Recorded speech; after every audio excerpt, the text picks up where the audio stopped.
দুই ছাত্ৰৰ বাবে পুনৰ জ্বলিছে মণিপুৰ।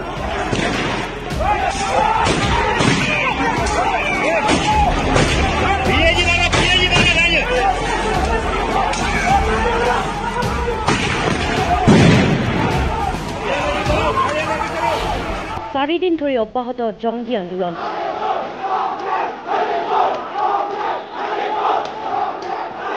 প্ৰতিবাদ নিয়ন্ত্ৰণ কৰিবলৈ বল প্ৰয়োগ।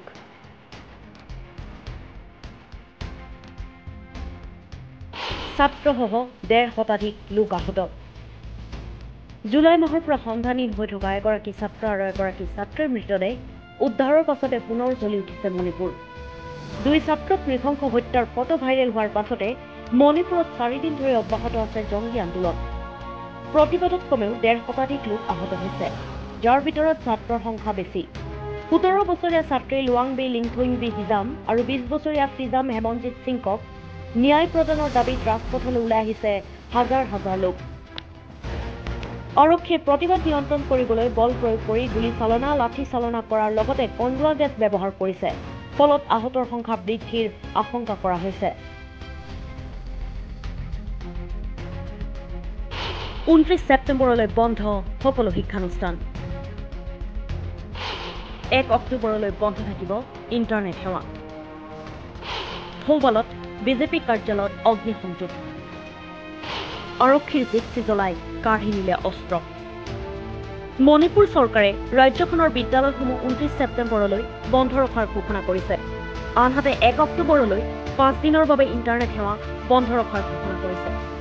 বিগত ৩টা দিনত হাজাৰ হাজাৰ শিক্ষাৰ্থীয়ে মণিপুৰৰ বিভিন্ন প্ৰান্তত প্ৰতিবাদ কৰিবলৈ সমবেত হয়, কিন্তু সেনা, অৰ্ধসামৰিক বাহিনী আৰু আৰক্ষীয়ে বল প্ৰয়োগ কৰে, যাৰ ফলত বহু শিক্ষাৰ্থী আহত হৈছে।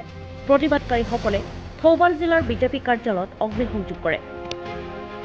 জনতাই ৰাজনৈতিক নেতাৰ ঘৰত আক্ৰমণ কৰিবলৈ চেষ্টা কৰিছিল, যেতিয়া নিৰাপত্তা বাহিনীয়ে কন্দুৱা গেছ, হেল নিক্ষেপ কৰি জনতাক প্ৰতিহত কৰে। জনতাই আৰক্ষীৰ জিপচি এখন জ্বলাই দিয়ে, আনহাতে আৰক্ষীক আক্ৰমণ কৰি অস্ত্ৰ কাঢ়ি নিয়া বুলিও জানিব পৰা গৈছে। ৩ মে'ত আৰম্ভ হৈছিল মণিপুৰৰ হিংসা। হিংসা নিয়ন্ত্ৰণত সম্পূৰ্ণৰূপে ব্যৰ্থ চৰকাৰ।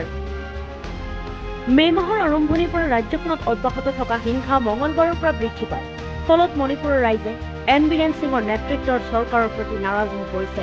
CBIক শিক্ষাৰ্থীৰ অপহৰণ আৰু হত্যাকাণ্ডৰ তদন্তৰ দায়িত্ব দিয়া হৈছে।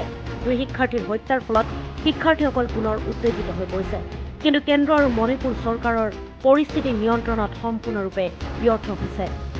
মণিপুৰৰ মেইটেই আৰু কুকি সম্প্ৰদায়ৰ মাজত হোৱা জাতিগত সংঘৰ্ষত ১৮০ জনৰো অধিক লোক নিহত হৈছে। ৩ মে'ত আৰম্ভ হৈছিল আৰু হিংসা আজিও অব্যাহত আছে।